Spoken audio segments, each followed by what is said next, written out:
É isso aí, gente. Sente-se à mesa. Está começando o primeiro Proposições do ano de 2025. E a gente está aqui cheio de esperança, cheio de expectativa, de certa forma, daquilo tudo que a gente pode viver nesse ano em Deus e através de Deus e na comunhão dos santos, né? Então, como a gente falou lá no episódio do Natal, achamos por bem esses dois momentos a gente ter uma conversa entre eu e vocês, né? Quando a gente tem algum convidado, eu acho que desenrola muito mais legal, é de fato uma conversa, mas acaba sendo um pouco mais longo. E eu sei que tanto no Natal quanto agora na primeira segunda-feira do ano, você deve estar ainda se ajustando, voltando ao trabalho. Pode ser que hoje seja o primeiro dia aí de trabalho de muita gente. E beleza, tanto faz. A gente quer viver esse tempo junto.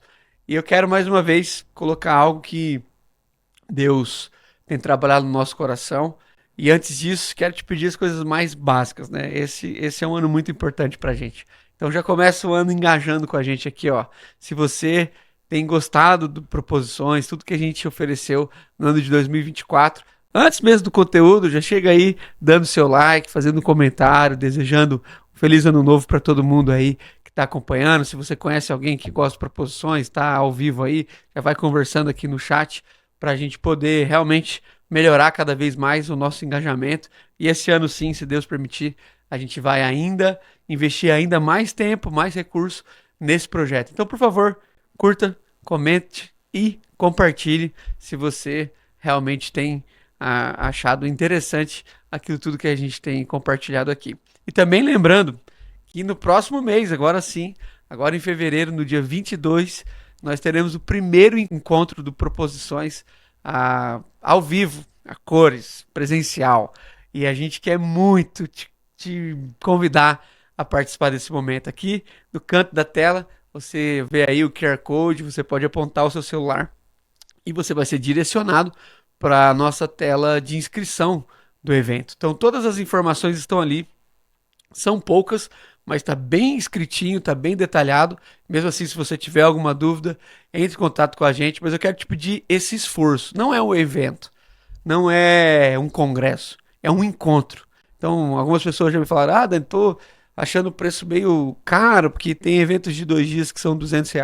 Eu falo, sim, meus irmãos, são vários fatores, né? O primeiro deles, né, um evento de 2 dias tem um giro muito maior do que o nosso encontro. Então, às vezes, as pessoas vão colocar 700, 800 ou 1.000 pessoas ou mais de 1.000 pessoas no evento. Então, você multiplica isso vezes o valor, você vai ter um valor muito mais alto. No nosso caso, a gente restringiu o evento a no máximo 350 pessoas. Então, eu não posso dar tanto spoiler, mas nós vamos ter um encontro onde a gente vai poder conversar, olhar no olho e todas as refeições já estão inclusas nesse valor. Então a gente está trabalhando bastante, fizemos de tudo para reduzir esse custo assim, o mínimo do mínimo para a gente conseguir viabilizar esse encontro. Então, o seu café da manhã, o seu almoço e o seu café da tarde bem reforçado já estão inclusos nesse valor. Você não vai precisar gastar mais nada, você não vai precisar nem sair do evento para ir num shopping comer, para ir num restaurante. A gente vai oferecer tudo ali. Além disso, se você quer tomar um café a mais do que a gente está ofertando, o café da igreja, o Shalom Café, também estará aberto e poderá oferecer para você um energético, um refrigerante, coisa a mais entre os períodos das nossas refeições, tá bom? Então, por favor, clica aqui, se inscreva e, se você tiver alguma dúvida, converse com a gente. Vai ser o encontro do ano, depois de quase 20 anos de estrada, primeira vez que eu organizo um encontro desse porte e eu quero muito te ver lá, em nome de Jesus. Gente, é, pensando nessa virada do ano, eu, lá na minha casa, eu não sei como é lá com vocês, né? Obviamente. Mas lá na minha casa, a gente não tem muita tradição, assim, de esperar meia-noite, de, sei lá, ver fogos, né? A gente até vê os fogos, mas não é uma coisa assim, todo mundo se arrumar. Então sempre foi muito mais tranquilo, né?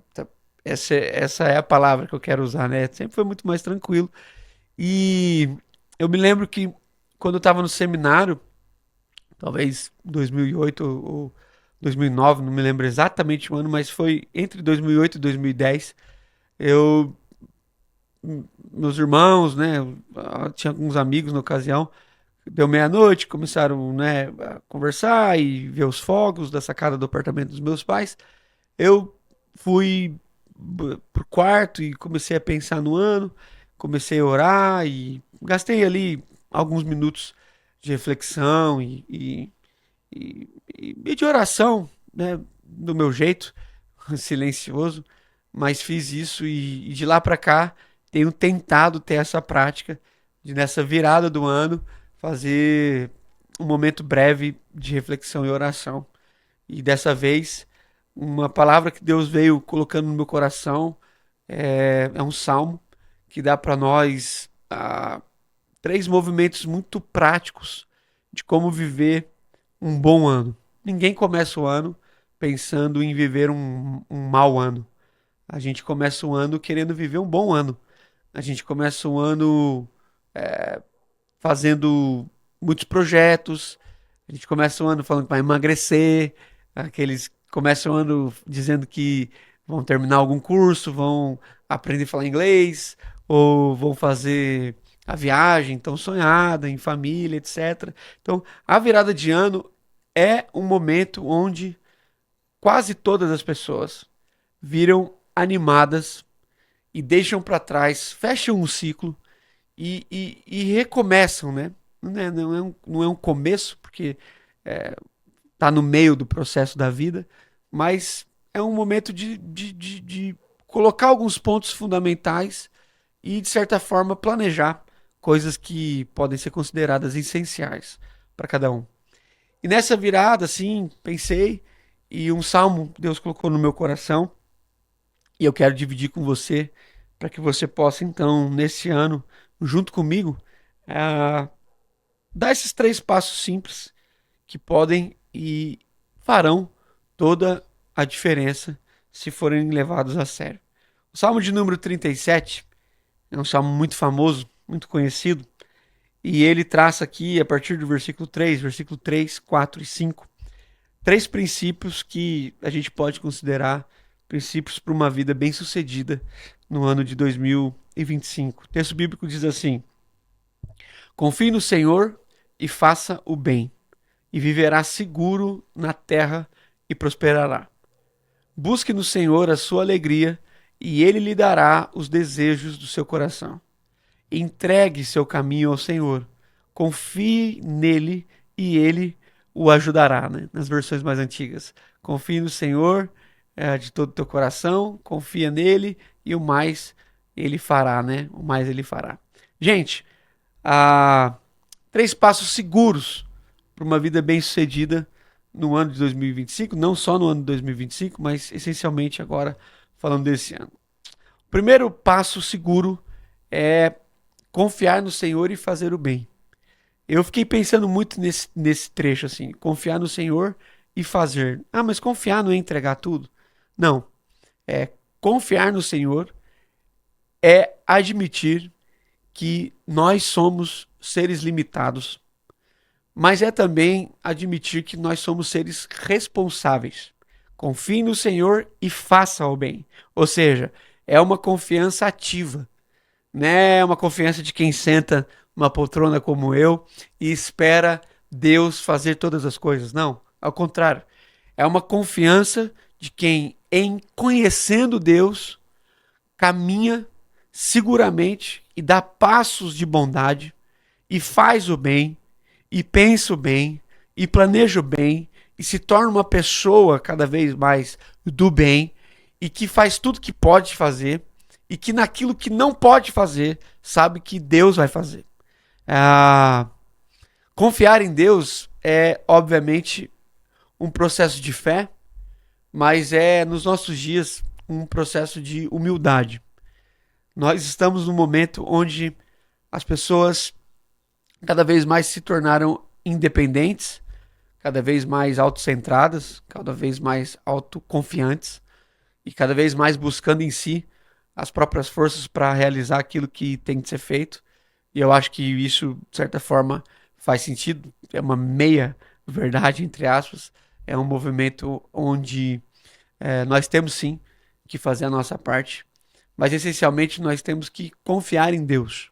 Eu sei que você já listou aí para esse ano algumas metas, alguns propósitos que você tem e que você espera sozinho ou em família realizar até o final do ano. Eu quero te incentivar a voltar a esses pontos e pensar se, em primeiro lugar, esses pontos têm a ver com o processo de Deus na sua vida, de alguém que está comprometido com o bem, ou esses processos têm a ver, esses pontos têm a ver com a sua ansiedade, a sua própria vontade, a sua, a, os seus próprios desejos carnais, etc. Veja também se para esses pontos que você colocou, você precisa de Deus. Entende o que eu estou falando? Talvez os seus pontos sejam os pontos tão seguros que Deus não entre no processo. Eu quero te incentivar a criar metas onde algumas delas só Deus pode fazer. Só Deus pode fazer. A maturidade espiritual, alguns sonhos ministeriais, algo que só o Espírito Santo pode fazer. E quero te incentivar a colocar toda essa lista nas mãos do Senhor e dizer a Ele: Senhor, é o seguinte, eu até pensei algumas coisas, mas eu quero parar por aqui. Hoje é dia 6, então eu não quero ir para o dia 7 como fui no dia 5 e nem como comecei hoje no dia 6. Eu quero parar agora e dizer: Senhor, eu quero entregar esse projeto em tuas mãos. Eu quero confiar totalmente esse meu ano em tuas mãos. Eu quero entregar isso aqui totalmente em tuas mãos. Então, o primeiro passo seguro para uma vida bem-sucedida é, em vez de traçar projetos que têm a ver apenas com os seus desejos pessoais, você traçar projetos que tenham a ver com a vontade de Deus na sua vida e projetos que só Deus pode realizar para que você e eu aprendamos a confiar 100% nas mãos do Senhor. O versículo diz que se nós fizermos isso, nós viveremos seguros na terra. Seguros no sentido de amparados, com menos medo, seguros nas mãos do Senhor.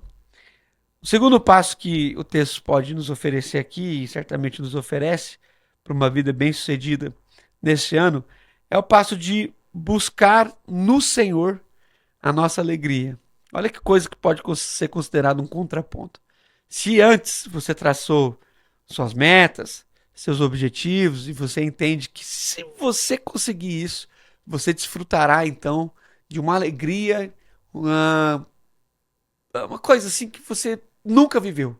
Talvez você não tenha tantos planos, você tenha muitas expectativas. E essas expectativas podem ser para você ah, os motivos da sua grande frustração também. Então, o que o texto bíblico nos orienta é: se nós queremos ter uma vida bem-sucedida, nós precisamos buscar em Deus a nossa alegria.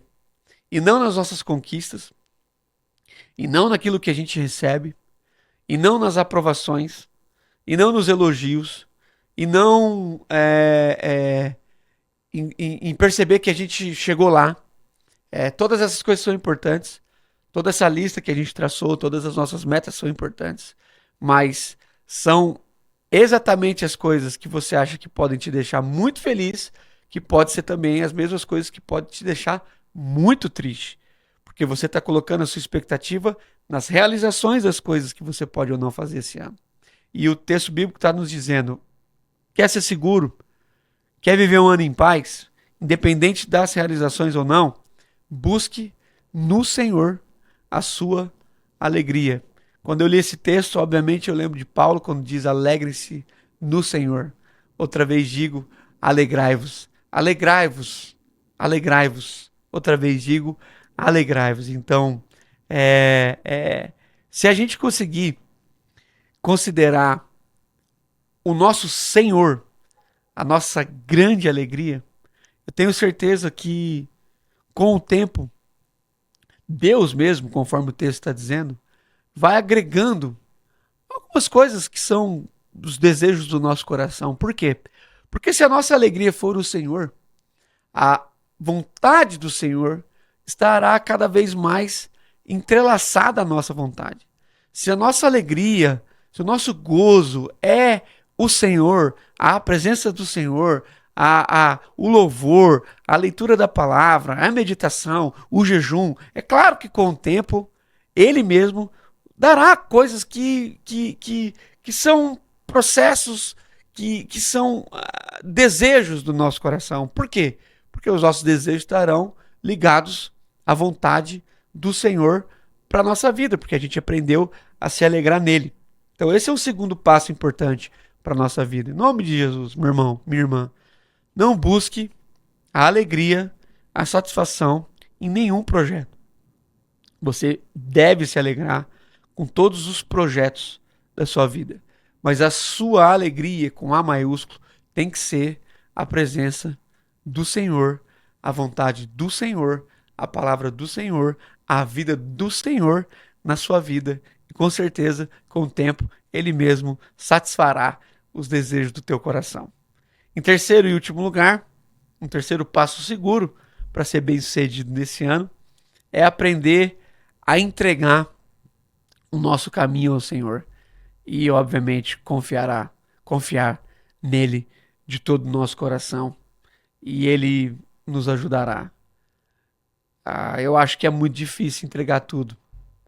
Eu tenho tentado isso há muitos anos e é um processo difícil. A gente canta, né? Uma bela canção, tudo entregarei, mas na prática nós temos alguns tesouros que parece que Deus não pode pôr a mão.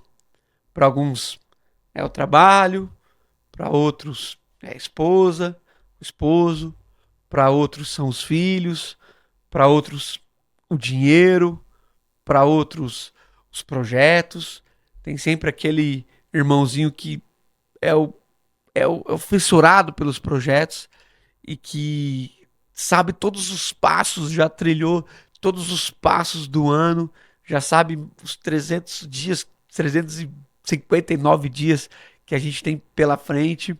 E o texto bíblico está dizendo assim: é insuportável traçar uma vida onde toda a realização está sobre a responsabilidade das nossas mãos. Seja sincero, por mais executivo que você possa ser, que eu possa ser, nós não damos conta de executar tudo com perfeição, por mais que a gente se esforce. O texto bíblico está dizendo assim: é cansativo. Há um caminho melhor, um caminho mais suave. É fazer a nossa parte, mas ter a sensibilidade e a certeza de que Deus está realizando coisas magníficas na nossa vida. É muito melhor entregar nas mãos de Deus e poder descansar, porque Ele sabe o fim de todas as coisas, Ele sabe o começo. Eu sei que talvez pela virada do ano, pelas projeções que você teve, você consegue perceber que esse ano vai ser mais difícil na economia, vai ser mais difícil ali, ou vai ser mais fácil aqui, e a gente tem a sensação de que a gente tem sensibilidade para perceber as estações. E claro, a gente tem que buscar sensibilidade, mas nós não temos toda a sensibilidade. Por mais que a gente possa compreender as estações, por mais que a gente possa prever algumas coisas que parecem ser óbvias, nós não temos controle sobre o segundo seguinte. Nós não temos o controle de como esse vídeo vai terminar. Nós não temos o controle de como a gente vai deitar hoje. Nós não temos o controle nenhum se a gente vai acordar amanhã. Então o texto bíblico está dizendo assim: planeje, trabalhe, execute, mas faça tudo isso com a consciência plena de que tudo depende do Senhor. Então entrega o teu caminho, entrega os teus dias ao Senhor, entrega a tua noite ao Senhor, se você estiver vendo isso ao vivo, entrega o seu momento de sono ao Senhor. Quantos amigos e amigas não conseguem mais dormir. Ah, o salmista, em outro texto, diz: em paz eu me deito e eu logo pego no sono. Por quê? Porque eu sei que o Senhor cuidará de mim. Eu sei que o Senhor trabalhará, né? Outro salmo diz que o Senhor trabalha enquanto a gente dorme. Outro salmo diz que aos seus amados ele dá enquanto dorme.